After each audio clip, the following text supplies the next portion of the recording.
जुनून और मेहनत जिनके इरादों में होती है वो कभी किस्मत के भरोसे नहीं बैठते हैं। नमस्कार दोस्तों, मैं हूं आशुतोष और आपके अपने चैनल स्टेलर फार्मिंग पे आपका स्वागत है। दोस्तों, आज की वीडियो बकरी पालन से संबंधित रहने वाली है और आज हम बात करेंगे जो अपने बिहार का जो देसी नस्ल है ब्लैक बंगाल, उसी पे बात करेंगे। साथ ही और जो नस्ल है उस पर भी चर्चा करेंगे, लेकिन खासकर आज में विशेषकर बात करेंगे ब्लैक बंगाल पे। बहुत सारे लोग जो हैं वो सवाल उठाते हैं कि ब्लैक बंगाल जो है वो स्टॉल फीड पे सेट नहीं होते या काफ़ी मुश्किल होता है। तो तमाम तरह की ऐसी जानकारी आज ब्लैक बंगाल से संबंधित हम लेंगे। हम पहुंच गए उमेश सर के बारे में। उमेश सर के बारे में आप सभी लोग जानते होंगे, जो भी बकरी पालन कर रहे हैं या भविष्य में जिनकी करने की योजना है वो उमेश सर को बहुत अच्छे से जानते होंगे। तो तमाम तरह की जानकारी अभी आगे हम उमेश सर से लेंगे। तो आइए दोस्तों, देर न करते हुए वीडियो शुरू करते हैं। वीडियो शुरू करने से पहले एक रिक्वेस्ट है कि अगर वीडियो पसंद आए तो एक लाइक जरूर करिएगा, चैनल पर नए हैं तो सब्सक्राइब कीजिएगा।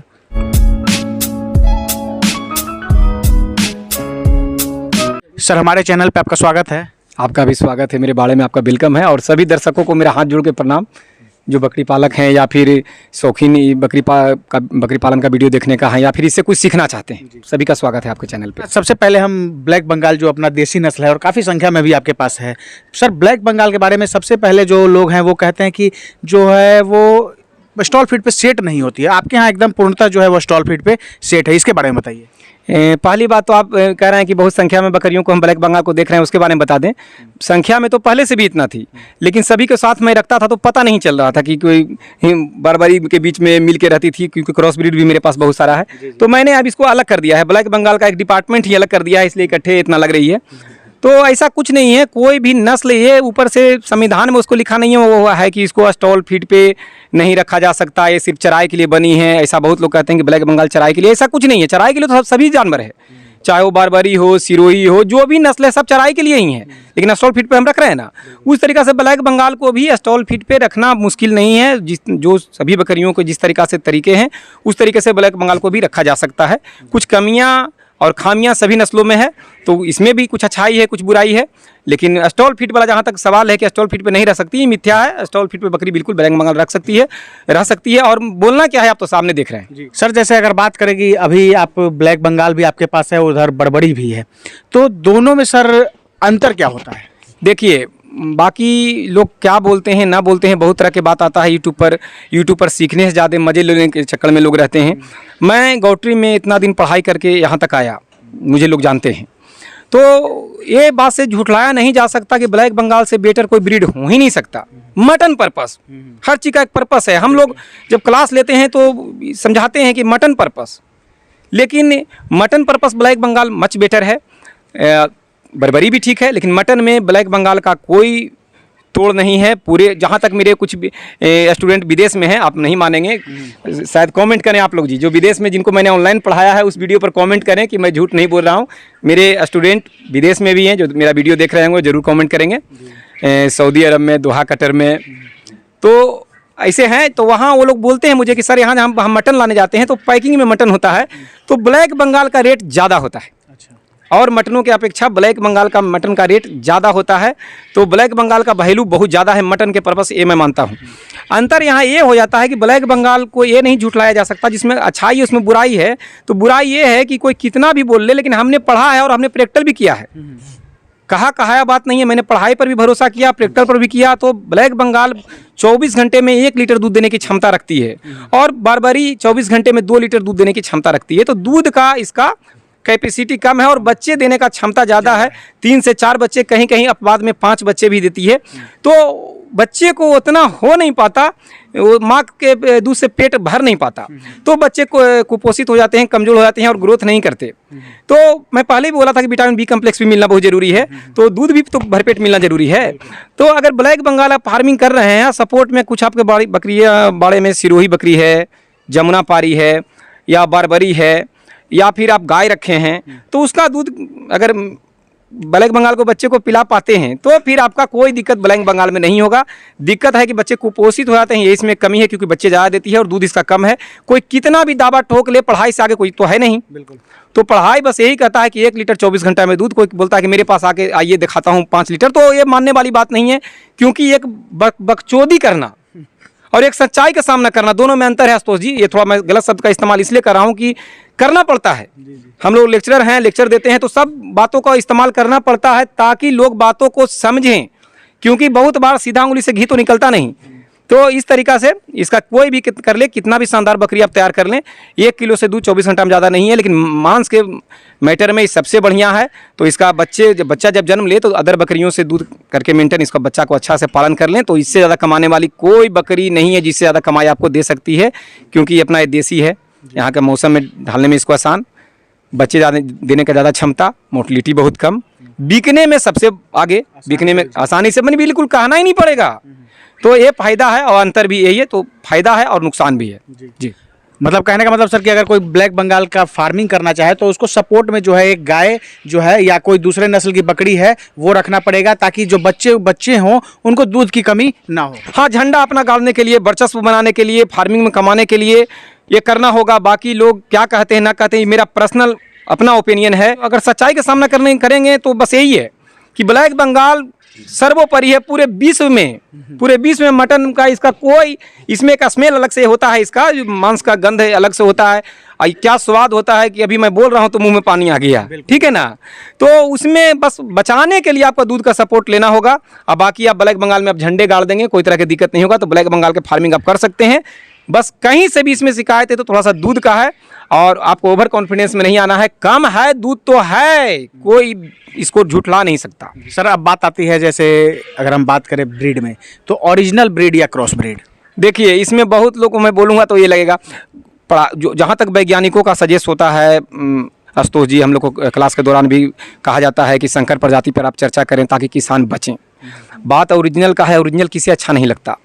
अगर आप धान की बात करें, चावल की बात करें, तो मंसूरी ओरिजिनल चावल क्या मज़ा है, बासमती क्या मज़ा है, तो क्या उसका स्वाद है।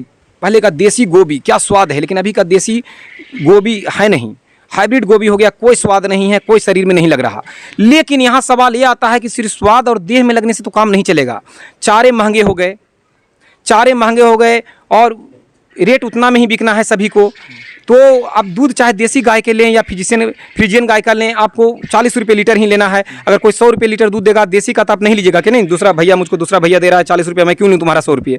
तो यहाँ एक कस्टमर जो सोच है कि एक ही रेट में कोई भी मटन मुझे मिलना चाहिए, यहाँ मजबूर कर देता है क्रॉस ब्रीड करने पे, क्योंकि किसान को 2 पैसा बचेगा नहीं। आज धान जितना आप चावल वगैरह देख रहे हैं, जो भी आप खाना खा रहे हैं, सब हाइब्रिड है आशुतोष जी।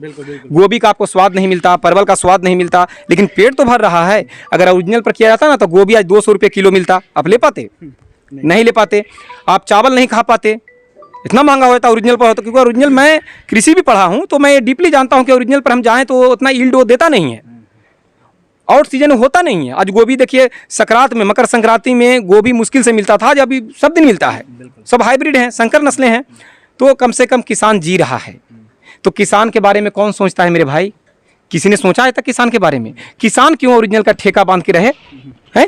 आप लोग वीडियो देखते हैं, आप आसानी से कह सकते हैं कि ओरिजिनल पर काम करें, लेकिन किसान का पेट में जो आग लगा है, उसके बच्चे जो वंचित हैं स्कूल जाने से, सरकारी में ही घिस रहे हैं अभी तक, बेचारे प्राइवेट का मुंह नहीं देखें। एक बार सपना उनका होता है कि मैं प्राइवेट में जाऊं, लेकिन पापा के पास पैसे नहीं है। तो अगर ओरिजिनल पर काम करेंगे तो क्या आप उनको पैसा भेजेंगे? उनका अकाउंट दिलवा दूँ मैं, पैसा भेजेंगे उनको? ओरिजिनल पर वो काम करने के लिए तैयार हैं। इसीलिए अगर जीना है तो संकर प्रजाति पर करना होगा। ब्लैक बंगाल मेरे पास भले आप देख रहे हैं, लेकिन एक भी बच्चा ब्लैक बंगाल को आप नहीं देख रहे होंगे, सभी को मैं क्रॉस ब्रीडिंग कराता हूं। तो ओरिजिनल पर आप काम करें, ये मेरा ओपिनियन है कि अगर जीना है फार्मरों को तो संकर प्रजाति पर आना होगा मजबूरन, नहीं तो ओरिजिनल पर काम करें तो अहो भाग्य। लेकिन ओरिजिनल कहाँ से ग्रोथ नहीं होगा, उस तरीका से होगा नहीं, कहाँ से जी पाएगा किसान? मेन है कि किसान अपना, सब लोग अपना लिए सोच रहे हैं। नौकरी वाले 7वां वेतन 8वां वेतन चाहिए, साले को दुनिया भर ड्रामा, बहुत कुछ है, नहीं है? उनको बच्चे के पढ़ने के लिए अलग से पैसे मिल रहे हैं, उनके बीवी के लिपस्टिक तक के लिए पैसे सरकार दे रही है। किसान को कौन साला दे रहा है? किसान बेचारा तो मर रहा है। तो किसान मर रहा है तो किसान ओरिजिनल का ठेका क्यों ले जी? तो किसान भाइयों, मेरा कहना है, आप मुझे 4 जूता मारें, गाली दें, लेकिन क्रॉस ब्रीड अगर ब्लैक बंगाल में कराते हैं तो ही आप सक्सेस हो पाएंगे, क्योंकि बच्चा तो ब्लैक बंगाल देगी ही, लेकिन वेट गेन आपका बच्चा करेगा और आप अपना बेच के उससे कमाएं। दूसरा का ठिकरा मत बांधें, दूसरा क्या कहता है ना कहता है उससे मत जाइए। क्रॉस ब्रीड करेंगे, बच्चा आपका वेट गेन करेगा, सर्वाइव करेगा। और ओरिजिनल फॉर ओरिजिनल कोई नहीं, जब आपके पेट में आग लगेगा ना, आपके बच्चे भूखे मरेंगे ना, कोई आपको देने वाला जो ओरिजिनल का जो पेलते रहता है ना, वो आपको पैसा देने नहीं आएगा। इसलिए क्रॉस ब्रीड पर कराएंगे, ब्लैक बंगाल में करेंगे तो ही आपको बेनिफिट है। अन्यथा ओरिजिनल पर ब्लैक बंगाल में करके कुछ उखाड़ नहीं पाएंगे, आपका चारा तक का खर्च नहीं निकलेगा। बिल्कुल। जी हाँ। क्योंकि ग्रोथ नहीं होगा अगर ओरिजिनल ब्रीड पे काम करेंगे ब्लैक बंगाल पे, तो उनका ग्रोथ नहीं होगा, बच्चे की भी मोटिलिटी होगी। तो इसलिए क्रॉस ब्रीड पे करेंगे तो जो बच्चे जो मेमने आपको मिलेंगे काफ़ी ग्रोथ उनका होगा अगर आप संकर नस्ल पे काम करते हैं। सर एक चीज़ और पूछते हैं कि जैसे अगर कोई बकरी पालन की शुरुआत करे तो बच्चों से शुरुआत करे या प्रेग्नेंट बकरियों से? नहीं, देखिए, बच्चे से तो शुरुआत करना ही नहीं, और जहाँ तक गर्भित बकरी का सवाल है तो वहाँ तक भी नहीं जाना है। गर्भित बकरी से आप कब कर सकते हैं? जब आपका क्षेत्रीय एरिया से मिल जाए, किसी बाड़े से मिल जाए, नज़दीक से, जहाँ से आप आराम से उसको ट्रैवल करा के ला सकें। क्योंकि अगर दूर से लाते हैं तो अबॉर्शन हो जाएगा, ठीक है ना। और तो युवा बकरी लाएं या गर्भित बकरी लाएं तो नज़दीक से लाएं। अपना गाड़ी का व्यवस्था ऐसा करें कि वो आपका बात माने, और गाड़ी को थोड़ा जर्किन कम हो और स्थिर से गाड़ी चला के लाएं तो आप गर्भित बकरी ला सकते हैं। अन्यथा खाली बकरी, युवा बकरी लाएं जो आते के साथ भी कुछ दिनों में गर्भित हो जाए। लेकिन बच्चे से आपको शुरुआत नहीं करने हैं। और जहाँ तक सवाल है फार्मिंग का, तो फार्मिंग में आप दूसरा के बातों में ना आए, मेरे बात में भी ना आए कि इस ब्रीड पे उस ब्रीड पे। आप अपना सर्वे करें कि आपके मार्केट में क्या बिक सकता है, क्या बिक सकता है, उस पर काम करें। क्योंकि दूसरा आप कितना बोलता है कि शुरुआत किस नस्ल से करें। भाई मेरे आपके एरिया में क्या बिकेगा मैं जान रहा हूँ, मैं बिहारी भैया हूँ तो मैं बिहार के बारे में जानता हूँ। मैं पढ़ा सकता हूँ सभी नस्लों के बारे में, क्योंकि मैंने इसका डीपली जानकारी लिया है। लेकिन हर क्षेत्र में जाके घूमना ना तो टाइम है, ना तो उतना किसी आदमी से हो सकता है। तो जो जिनके क्षेत्र में बिक सके, बड़ा नस्ल रखना गलत नहीं है। अब जो महाराष्ट्र के हैं तो क्यों नहीं वहाँ रखेंगे? उस्मानाबादी है, वहाँ हर नस्ल बिक जाता है, रईसों का एरिया है।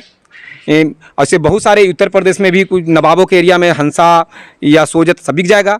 लेकिन जो जहाँ बिक पाए उसी पे काम करना है, और तभी आप जी पाएंगे। दूसरा कोई क्या कर रहा है उस पर नहीं, आप बस सर्वे करें कि आपके एरिया में कौन बिकेगा, उस ब्रीड पे आपको काम करना है। बच्चा से शुरुआत नहीं करना है, चाहे नस्ल कोई भी हो। सर मेरा आखिरी सवाल जैसे ब्रीडर के बारे में है। फार्म का जो है वो बहुत कुछ निर्भर ब्रीडर पे ही करता है। अगर ब्रीडर बढ़िया नहीं हो तो फार्म आपका अच्छे तरीके से नहीं चल सकता है, क्योंकि प्रोडक्शन अच्छा नहीं होगा। तो ब्रीडर के चयन में क्या ध्यान रखना चाहिए? आशुतोष जी, जितना जो भी फार्मिंग हो, कोई कितना भी मेहनती इंसान हो, लेकिन फार्मिंग का हीरो ब्रीडर ही होता है। सारा प्रोडक्शन आपको ब्रीडर पर डिपेंड करेगा। और बच्चों में 85% गुण बाप का आता है। तो ब्रीडर लेते समय आपको ये ध्यान रखना है कि ज़्यादा छोटा आपको लेना नहीं है, क्योंकि ला के फिर वेट करेंगे आप। इसलिए बिल्कुल क्रॉस करने वाला ब्रीडर जो कि मेटिंग करने के लिए तैयार है, उसी को लाएं। कम से कम 1 वर्ष का ब्रीडर खरीदें। और आपको ये ध्यान रखना है कि मैं किस ब्रीड से शुरुआत कर रहा हूँ। तो या अगर ओरिजिनल पे आप काम करते हैं, मैंने क्रॉस ब्रीड के लिए बोला है, लेकिन ये मैं लिखित रूप में थोड़ी दे रहा हूँ कि सबको क्रॉस ब्रीड ही करना है। जिनको ओरिजिनल पर करना है वो करें। तो जिस ब्रीड पर आप काम करना चाहते हैं उनका वही ब्रीडर आप लें, चलेगा। और ब्रीडर लेते समय ये ध्यान रखें कि ब्रीडर का एज कम से कम 1 वर्ष तो होना चाहिए। उसके बाद जो उसका अंडकोश है, अंडकोश सामान्य रूप होना चाहिए, छोटा होना चाहिए, और दोनों साइज बराबर उसका होना चाहिए। मर्दाना मर्द का पूरा उसमें गुण होना चाहिए, जो गुण कामुकता होना चाहिए ब्रीडर में पूरा होना चाहिए। क्योंकि आप ब्रीडर लाने जाते हैं तो बकरियों के बीच में उसको छोड़वाइए और देखिए कि बकरियों के प्रति उसका क्या स्वभाव रहा, क्या अग्रेसिव हो पाया। क्योंकि बकरी हीट में है या ना है, लेकिन ब्रीडर अगर पक्का है तो वो अटैक करेगा, अपना छाव दिखाएगा। तो आपको लगना चाहिए कि ये ब्रीडर सही है। या संभव हो तो, अगर संभव आपके पास हो तो आप ये देखें कि इस ब्रीडर का कोई बच्चा बाप बन चुका है। कोई बच्चा अगर बाड़े में जिनके पास से आप ला रहे हैं तो देखें, तो आप पक्का सर्टिफाइड हो जाएंगे कि नहीं ये बाप बन रहा है। क्योंकि नपुंसकता जो होता है, जो बाप बनने का ना गुण है, वो हो सकता है तो आप फंस जाएंगे, क्योंकि आपका वापस कोई लेगा नहीं। और ब्रीडर का रेट ज़्यादा होता है, क्योंकि ब्रीडर का डिमांड बहुत ज़्यादा है। अच्छे ब्रीडरों में का बहुत पैसा लग जाता है। तो ब्रीडर में आप देख लें कि बाप बनने का क्षमता उसमें पूरा होना चाहिए। इसलिए कोई एक बच्चे का बाप अगर बन गया है 2 बच्चे का तो मच बेटर है, आपको रिजल्ट दिख गया। अंडकोश बराबर होना चाहिए, शरीर कसा हुआ होना चाहिए, शकल भी अच्छा लगना चाहिए। क्योंकि बाप पे गुण जाता है तो एक ही बार ब्रीडर आप ला रहे हैं, उससे ढेर बच्चे आपके होंगे। और जिस ब्रीड पर आप काम करना चाह रहे हैं उसका पूरा उसमें गुण होना चाहिए। एक्टिव होना चाहिए, मर्दाना गुण होना चाहिए, पूरा चरफर हिस्ट पुष्ट होना चाहिए, कहीं से वो बीमार नहीं होना चाहिए, कहीं से उसका पैर जो है, अगला पैर, खास करके अगला पैर देखना है कि उसका एक शेप में होना चाहिए, सीधा होना चाहिए, कहीं से विकलांगता नहीं होना चाहिए, पैर बिल्कुल सीधे हो, दौड़े तो बिल्कुल घोड़ा की तरह दौड़े। तो ये सभी चीज़ें देख के आपको ब्रीडर लाना है। हाँ, बकरी में थोड़ा प्लस माइनस चलेगा, बकरी लंगड़ी है तो भी बच्चा दे देगी, लेकिन ब्रीडर अगर लंगड़ा है तो आपका काम नहीं चलेगा। क्योंकि एक बकरी के लिए आप ला नहीं रहे। तो ब्रीडर में जब पैसा लग रहा है तो 1000-2000 के चक्कर में आप ये ना पड़े, ब्रीडर बढ़िया सोच के लाएं। हालांकि मैं अपना बेचने की बात नहीं कर रहा हूँ, क्योंकि मैं तो भाई सेल मेरा तो लोकल में अपना होते रहता है। मेरा सेल का कोई वीडियो अभी है, शायद भविष्य में भी ना जाए। तो मैं अपने लिए नहीं बोल रहा हूँ, दोस्तों के लिए बोल रहा हूँ कि ब्रीडर इस तरीक़ा से पहचान वाला करके ही पहचान करके लाएं। बहुत बहुत धन्यवाद सर जानकारी देने के लिए। नमस्कार सभी दोस्तों को और आपका स्वागत मेरे। दोस्तों ये थे उमेश सर, काफ़ी अच्छी जानकारी, काफ़ी इन्फॉर्मेटिव जानकारी आप सबको दिए होंगे। फिर भी हो सकता है हमारे से कोई प्रश्न पूछने से रह गया हो, आपके अंदर कोई डाउट है तो कमेंट कीजिए, उसका जवाब मैं दूंगा। दोस्तों आशा है ये वीडियो आप सबको काफ़ी पसंद आई होगी। अगर पसंद आए तो एक लाइक जरूर करिएगा, चैनल पर नहीं तो सब्सक्राइब कीजिएगा। Thank you for watching.